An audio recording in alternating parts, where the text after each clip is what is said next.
episode of the Miami Comedy Podcast, going live on Instagram, YouTube, Facebook, Twitter, and live from the garage. Buns and Roses reporting in. Steph Smith, Kajora. Welcome, guys. Oh, it's great to be back.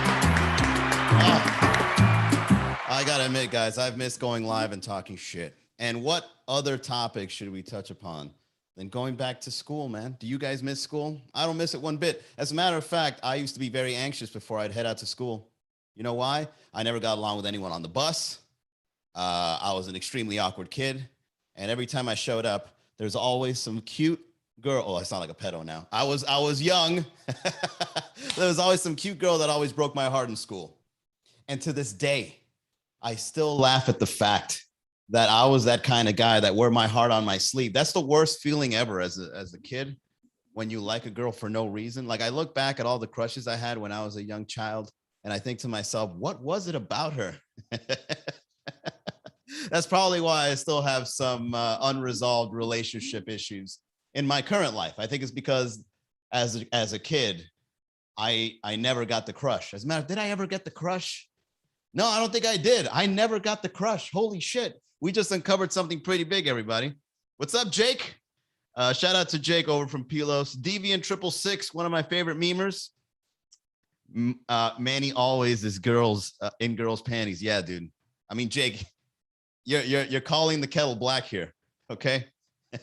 You're one of the biggest promoters in Miami, and you're saying that I'm always in panties. You've got a lot of nerve, my friend. Oh man, you got like 4 documentaries and there's nothing but asses all over the place while you're talking. Like, I can't take your interview seriously when there's 2 butt cheeks. I'm sorry, a pair of butt cheeks on your left and your right. Like, somebody would ask you a serious question. So what's it like being an entrepreneur in the nightlife? And then you just got to give one a slap before you answer. Like if you're fucking buzzing in on a game show.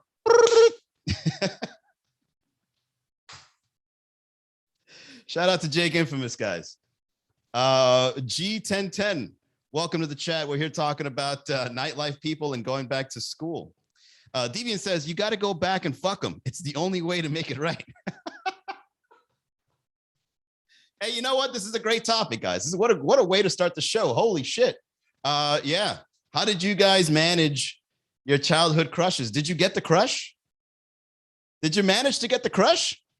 What is on the shirt? Oh, it's called The Fool. It's an old tarot card. What's up, Imagine? Yeah. How did you guys manage on getting your crush? Imagine the comedian sent a request. Give me a second, Imagine. Let me get into the topic here. If you're on, I'll give you the invite for the live on the second half. All right. I'll admit, in my high school, there was a crush that I had, and I did ask her out. I saw her at the reunion. Did you guys go to your high school reunion? I did. And let me tell you, it was the exact same thing as going to high school all over again. How old was I when that happened? Let's see. 2003, I was 18. 10 years later, I was 28. Holy shit. So this was 8 years ago. Oh man, the 20-year reunion is coming up. You know what that means?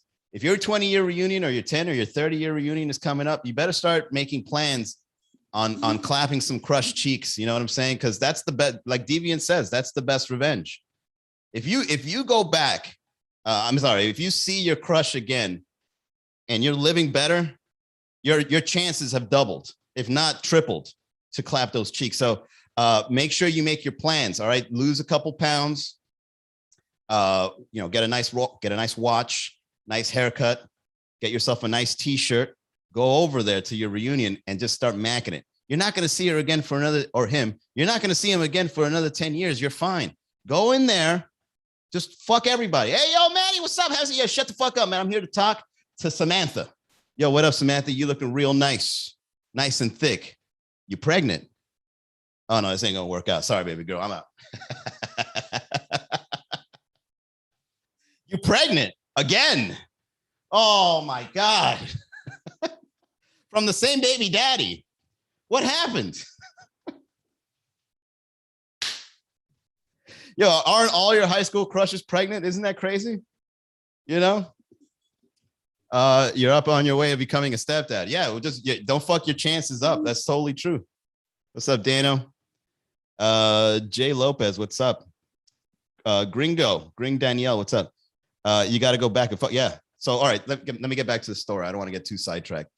So I actually, after my 10-year reunion, I actually slid in the DMs of one of my high school crushes, and I asked her out. And surely enough, you know, I'm kind of like doing things right. I'm making people laugh. She said, yeah. And I was like, okay, but she didn't give me a date. So that was kind of weird. Like, she was like, yeah, I'll go out with you, but this isn't going to be anything serious. I'm like, yeah. I like when a girl gives you stipulations when you ask her out. You know what I mean? It's like, hey, you want to hang out sometime? Yes. But before we meet, I got to let you know this is not going to lead to anything. I'm not looking for anything serious. I've got a whole family ahead of me. All right. They might as well tell you how many kids they want with you after that, right? If you're the right one, I want 3 more kids, and I want a house in Kendall. Damn, girl. I'm just trying to take you out to Flanagan's. I'm just trying to take you to Flanagan's, girls, during the lunch special or something. You know what I mean? $5.99. We get some beers and shit. So I hung out with her. Oh, we went all out, guys. We went to eat at some fancy place in Miami Beach. We went to the Yardbird. Then we went to the beach. Then we drank. We day drank. It was great. And what I like doing, in case you guys don't know, this is some real game right here. On the first date, go to the beach. Go to the beach. Take your shirt off. She gets in a bikini. That's some proper game right there. I mean, maybe Jake Infamous will tell you something different. Jake Infamous will be like, I just buy him free bottles. I just take him to the VIP, get him a bucket of bottles. Next thing you know, I'm fucking her and her friend in a hotel that the club paid for.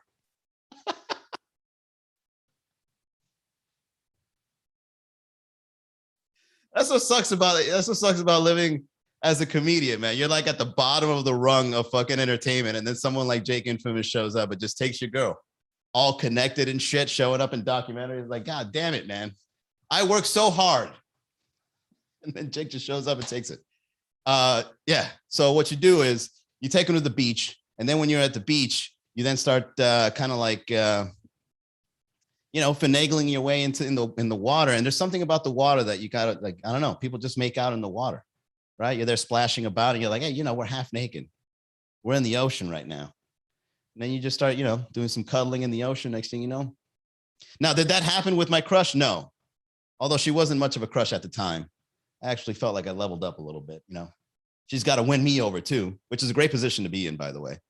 If your school crush, if you've developed yourself and you try to mac it to your school crush, she's got to kind of win you over, because she didn't get you when you were a nobody, right? When you were out there in the lockers, in the hallway, all nerded out. She didn't want you then. Now you're all, you're fit.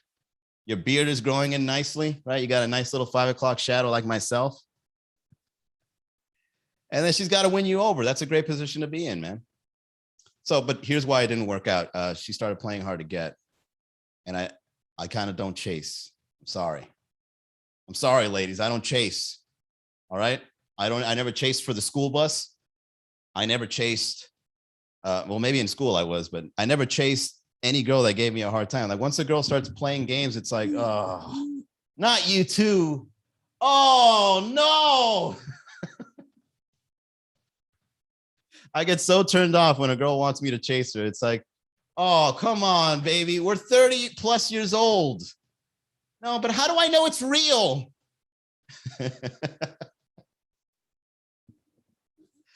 Oh, what's up, Curse and Blessings? What's up, Shug? What's up, Jess? Young. Oh, yeah. Anyway, so how's your, you guys have kids? Are you guys taking them to school? I like the meme I did, man. I saw that meme in a vision. I dreamt it. I woke up and I knew that in the daytime, I was going to see nothing but fucking kids in my timeline, right? There's nothing worse than you wanting to see your morning memes and everybody's posting their kids going to school. They'd be like, look, don't you know that you're sending your kid to a detention center? You guys are proud of that shit? Waiting in line with trays. What's the difference between a jail cafeteria and a school cafeteria? It's the same shit. Yeah, you got to take them out of school, man. I'm sorry. I don't advocate anything I'm saying, guys. This is just comedy. But look, I went to public school. All right. I've never been to private school. I've never been tutored. I've never been homeschooled. I've never gotten like a high-end scholarship. I got in debt paying school. I got tuition from my job to go to college. And let me tell you guys something, man. School sucks. And not just in a sense of like, as a kid, I don't want to go to school. I'm talking about it just sucks, man. Do you know how much I learned from the like textbooks and homework and tests? Nothing. I learned nothing. All I learned was how to get by, which is pretty much what you got to do at a job. You just got to get by. All right, you guys got to get at least a C- in order to pass this test. It's the same thing as if saying you guys got to at least sell 3 loans by the end of the quarter. We're like, all right, fuck. I got to do good. I got to cheat. I got a month left to sell 2 more loans. I got to get Nana to apply for a loan and then tell her in her face that she got declined. Hey, at least I tried. All right. A D+ is like a C- if you think about it. Oh, what's up, Edith? Yeah, man, school sucked. All right, I'll tell you guys another thing. So I graduated with an associate's degree from Miami Dade, right? I got an associate's in psychology because I wanted to understand myself and I wanted to understand people in general. And I got an AA degree, and people still confuse me to this day. And then I was like, all right, fuck psychology. I'm going to get into marketing, right? Marketing is good. Marketing helps you grow a business. Marketing helps you understand. And it also has a little bit of psychology in it. Like, all right, we'll get into marketing. Now I started working towards getting a bachelor's degree in marketing. And the bank I was working in was paying like half tuition or something like that. So I had to put some salary into it, plus the tuition. Oh, wait a second. Time out. It's time to celebrate, ladies and gentlemen. Edith Dina, thank you so much for the badge. All right. Yeah. Thank you so much, Edith. We just made some money back from that tuition that I had to pay back in the day. Thank you for that. Oh, man. All right. So anyways, I got my bachelor's in marketing. And then when I graduated, bro, I felt like cattle. And they were just like, all right, everybody, let's get dressed up, get in line, and go up there, get your diploma, and get the fuck out of here. We got your money. Get out. We don't want to see you again. You're not invited to our extracurricular activities. All the clubs you joined are now out. If we see you in our hallways and your membership card of the school is expired, we're going to get security on your ass. We're like, God damn, I spent $40,000 here. Get the fuck out. Right? You can't go back to your college after you graduate. It's like, yo, what the fuck you doing? You stalking some of our students? No, I'm an alumni. Get the fuck out of here. We got your money. We don't need anything else from you. Get out. Psych doctorate's here and still trying to figure it out. Exactly. I always say I would have done marketing if I could go back. Well, here's the beauty, Jess. Don't worry about it. You don't got to go back to college to learn something. All right, take it from a nerd living in a garage full of books. Not to brag. I love to read. And if you make like a habit of like getting some books and actually reading it, or maybe going online and taking some e-courses about a particular topic, you're going to learn more cutting edge stuff from people that have actually done it, rather than some guy in some classroom with glasses on that wrote a whole textbook that's, 500 more pages than you need. Because that's what they do. That's how they come off smart. That's how they, college professors write the textbooks. They come off smart, but they're all right. Well, if you're such a good marketer, what the fuck are you doing teaching marketing? Why don't you go out there and start some shit, right? Are you an influencer? All right. So anyways, I digress, guys. Sorry. I'm getting really in my feelings right now, thinking about all the time and money that was spent and all the stress and all the fucking stress I went through to graduate. And it wasn't even worth it. I swear to God, graduation felt like we all were role playing. Like we all looked like we were from Hogwarts, dressed up like Harry Potters, right? And then we go up on the stage and they give you the scroll. Like it looks like you can read a magic spell off of it on how to cast like a spell of unemployment on yourself. I am now from student. Hold on, I got it. From student to unemployed.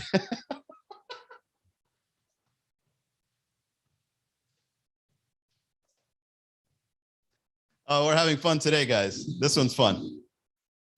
School taught me calculus and chemistry. Still don't know about taxes work though. Exactly. Exactly. Every time I file my taxes, I feel like the IRS is going to send that team where they're all dressed like SWATs busting through my garage. Yeah, man, totally. I got to hire people to do my taxes because I don't know what the fuck, I don't know how that works. How the fuck does the IRS know? Show me that. How about you teach me that? How does the IRS know how much I owe? How do they know that? You know what I mean? So I'm not going to mess with that. I got to hire somebody. But you know, one thing, curse and blessings, that does feel good about not knowing about your taxes is because if there's an error, you just point at your account and be like, that's that bitch right there. I didn't do that. So that's one thing that does protect us, curse and blessings. You know, there's something wrong. Something looks a little off in your numbers. Right? I'd be like, I didn't file that shit. I don't understand taxes. That's that bitch. I paid her $200 to file my business taxes. All right. And now I paid her $200 to take the blame for me too. You're going to jail.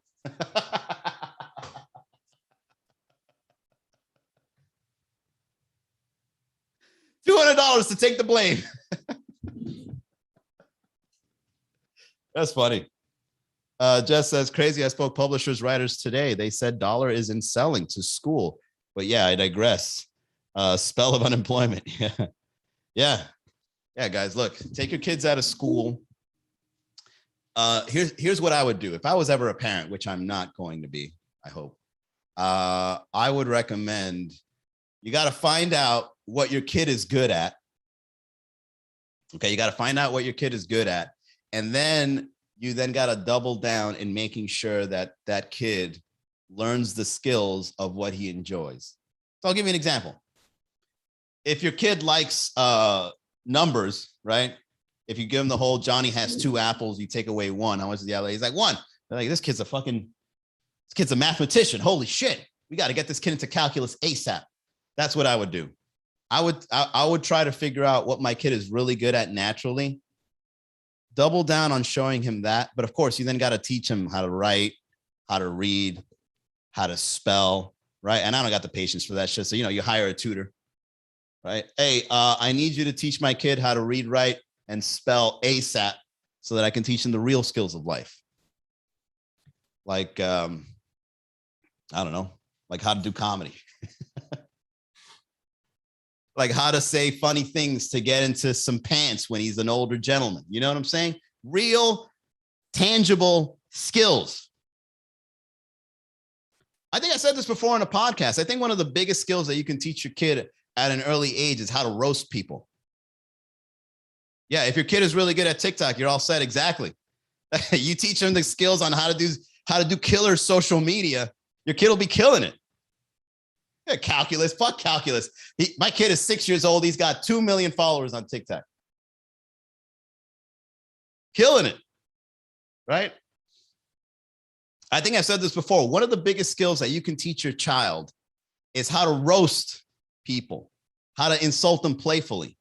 Because your kid's most likely going to be bullied, right? Someone's going to fuck with him, right? And a lot of kids are very hurt whenever they get targeted for bullying. Whenever they get some sort of negativity from another kid, it hurts the child psychologically. You know what I'm saying? So, but if you teach the kid how to roast and insult people in return, like to clap back, he's going to avoid years of low self-esteem. But then again, the funny comes from low self-esteem, but that's another conversation. I digress. All right. Teach your kid how to roast, how to insult other kids. So if he ever gets bullied, it's like, hey, give me your lunch money. Your kid will be like, yo, you need $1.50? Do you need help?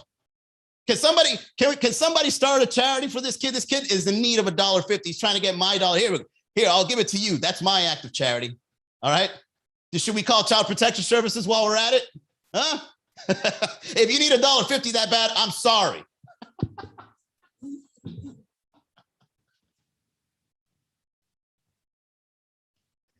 And then next thing you know, your kid is fucking insulting the bully. And then the bully then starts thinking about life. And then, you know, maybe the bully will stop bullying off one roast session. Be like, damn, man, he fucking got me. I got to stop taking kids' lunch monies, man. What the fuck is wrong with me? It's only $1.50. That is self-taught skill. What's up, Orlando? Yeah, man, you got to teach your skills tangible, useful, real world things. You know what I'm saying?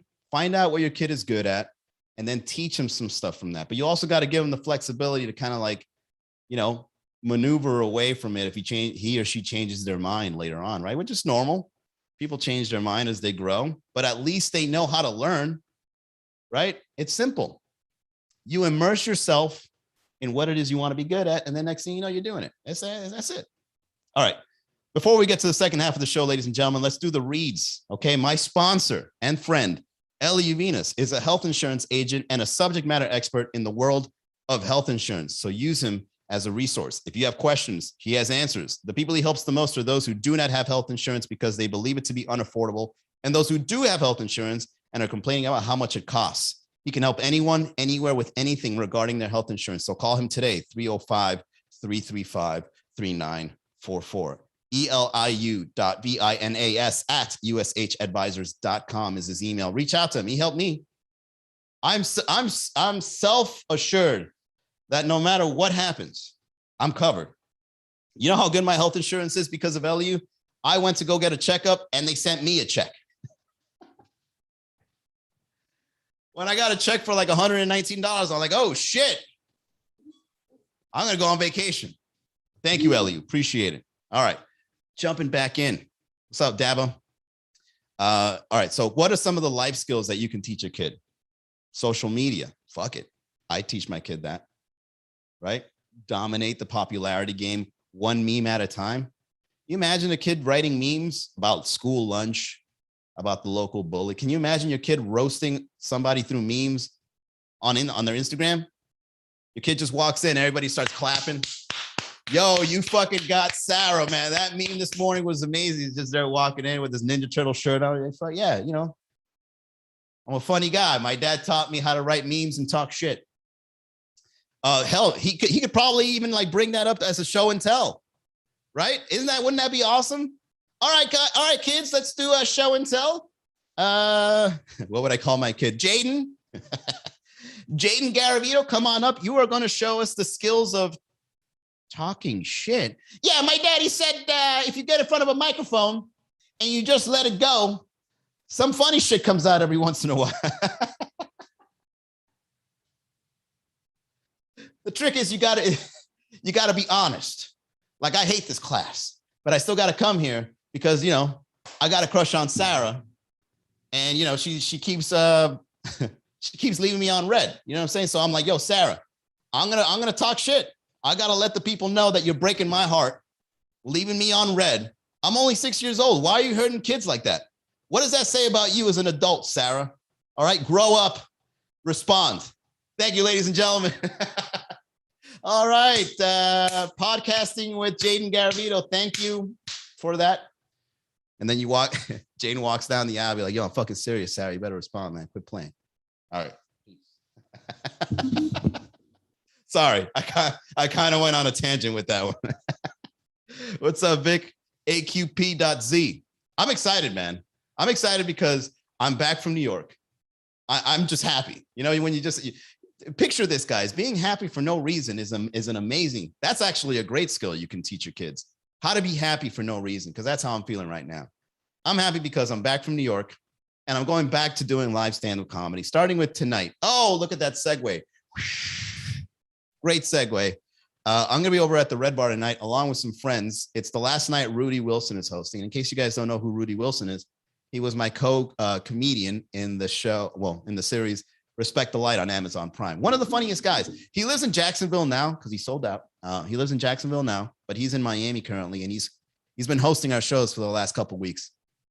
And tonight is his last show doing the Red Bar. So if you guys really want to see a very exclusive comedy show, I highly recommend you check out the Red Bar, not only to see Rudy, but also the new host we got. His name is Kevin Benoit. Hilarious. All the way from Coral Springs. This guy drives down performs, gets in front of an audience in Miami, and just shows us how much skill Broward has. Okay, so if you're ever in need of a laugh, you got, especially on a Monday, because I know how some people get on a Monday. Oh my God. Oh my God, it's Monday. Fuck. You go to the Red Bar, you completely forget about it. Then tomorrow, Sweet Caroline, back there again. Comedian JJ is back. Oh, this is what's great. This is what's great about what's happening in our comedy scene, guys. So comedian JJ is another heavy hitter comedian here in the city of Miami. An up and comer, right? A rookie, yet a pro at the same time. This guy is the balance of it all. He riffs, he talks shit, very funny. And he used to host our Tuesday nights. Now he's back hosting it again. So if you guys want to see JJ, Sweet Caroline, he's hosting. Wednesdays, we have 2 shows now. One in Focal Brewery, which is in Little River. If you guys want craft beers and pizza, that's the go-to place. So if you're more up north, if you're on the northern side of Miami, go to Focal. If you're on the southern side of Miami, we got a new show at Casa Tiki, which is in Calle Ocho. Oh my God, finally. You know how bad I've been wanting to do this show? Jesus. Calle Ocho really is one of the gems of Miami, right? Just walk around. There's music. There's delicious food. You know, if you go at a certain time at night, some of the best streetwalkers in Miami go there. I'm telling you, man, sometimes when you drive down Calle Ocho in the middle of the night, you know, let's say you're in Brickell drinking, and then it's like 1, 2 in the morning, and then you're driving back, of course, responsibly after waiting an hour. And you're driving back, you just drive down Calle Ocho, you just see these streetwalkers just walking around with these heels on. I'm like, wow, she's not making it obvious. Am I right? Fur coats and shit, right? Have you guys noticed that the streetwalkers in Calle Ocho, they really dress to the nines, man? They're so bold too. They got the best, you got big ass purses and shit. You know, so anyway, they look like they're from Great Gatsby. You know how the people used to dress in the movie Great Gatsby? They look dressed like that with a fucking fur and 85-degree weather. Anyways, so in Calle Ocho, there's a place called Casa Tiki, which is kind of like this Hawaiian tiki joint, and it's got a stage, which is pretty exciting. It's got like a legit performance stage with a seating area. Like, I don't even know how they managed to get like one of the best stages in Calle Ocho. You know how awesome that is to have like a little, I wouldn't say little, but it's like a full-fledged stage with an audio system. It's like, yo, what the fuck, man? I haven't seen a stage in Miami since 2003 when they used to have rock concerts here, right? Like, when was the last time you seen an actual stage? Not a pop-up one, not one that we put crates together. It's an actual like wooden stage with steps on it. And anyways, that's Wednesday nights, Casa Tiki. Starting this Wednesday. All right, so again, 2 shows Wednesdays, one up north in Focal, one down south in Tiki. Thursday, we're in Doral, which is the Tripping Animals. We got a new little location that we're going to try it out in. So if you guys want craft beers and you're in the Doral area and you're looking for something to do before Friday, Thursday night, Tripping Animals. All right, they got delicious barbecue too.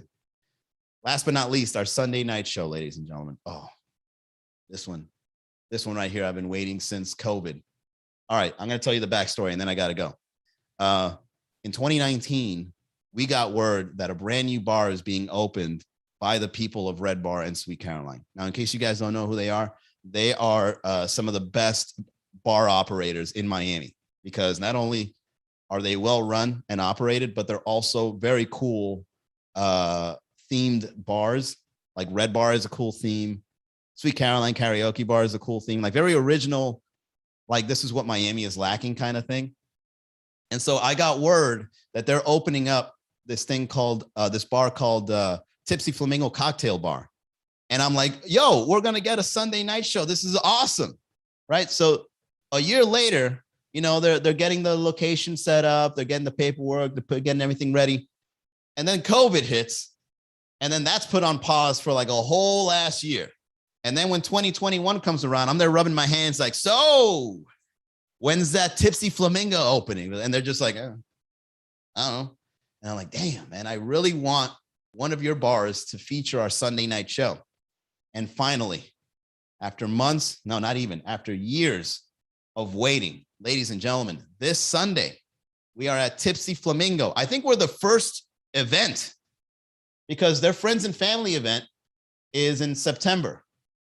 But I think they're opening our doors specifically for the show. So we're going to kill it, right? We're going to crush it. So Tipsy Flamingo, which is appropriate because our logo is a flamingo. You know what I'm saying? Tipsy Flamingo Cocktail Bar, downtown Miami, this Sunday, 8 o'clock. It's a small venue, intimate nonetheless. You got to check it out. All right, that's it. Thank you.